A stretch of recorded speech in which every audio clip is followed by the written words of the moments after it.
সবাইকে স্বাগতম জানাচ্ছি। আমাদের আপডেট আসলে অনেকেই বোঝেন না যে কিভাবে আপডেট করতে হয়। সাপোজ যখন আপডেট আসবে click to here using apps এ ক্লিক করবেন। দেখেন করার সঙ্গে সঙ্গেই ডাউনলোড চায়। আর এই ডাউনলোডটা আমাদের ফাইলটা ডাউনলোড হয়ে যায়। এটা ক্রোম ব্রাউজারের এই উপরে এই যে 3 ডটটা আছে এখানে গেলে আপনারা দেখবেন যে আমাদের ফাইলটা ডাউনলোড হচ্ছে।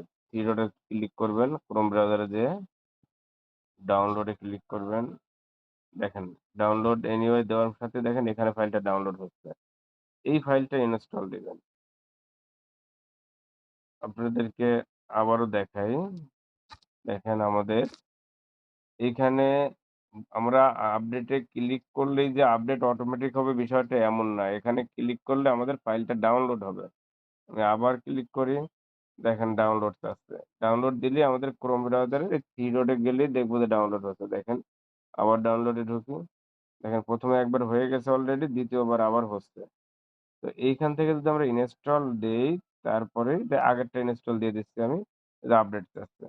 এটা ইনস্টল দিলেই সফটওয়্যারটা আপডেট হবে। তাছাড়া ওইখানে আপনি যতবার ক্লিক করবেন ততবার এইখানে ডাউনলোড হইতে থাকবে। কিন্তু আপনাকে ফাইলটা অবশ্যই ইনস্টল দিতে হবে। একটু বিষয়টা আপনার ধারণা থাকলে ভবিষ্যতে যতবারই আপডেট আসুক আপনারা ইজিতেই আপডেট দিতে পারবেন। ধন্যবাদ সবাইকে। আর আমাদের আপডেটের যে ফিচারস এর ভিতরে স্মার্ট 20, স্মার্ট 50 তে যে সমস্যাটা হয়েছিল এটার জন্য আমরা একটা নতুন সলিউশন এখানে নিয়ে আসছি। উইথআউট কিউআর এর উপর আমরা কিছু ভিডিও দেব। এটা কিভাবে কাজ করবেন আপনাদেরকে দেখিয়ে দেব। ধন্যবাদ সবাইকে।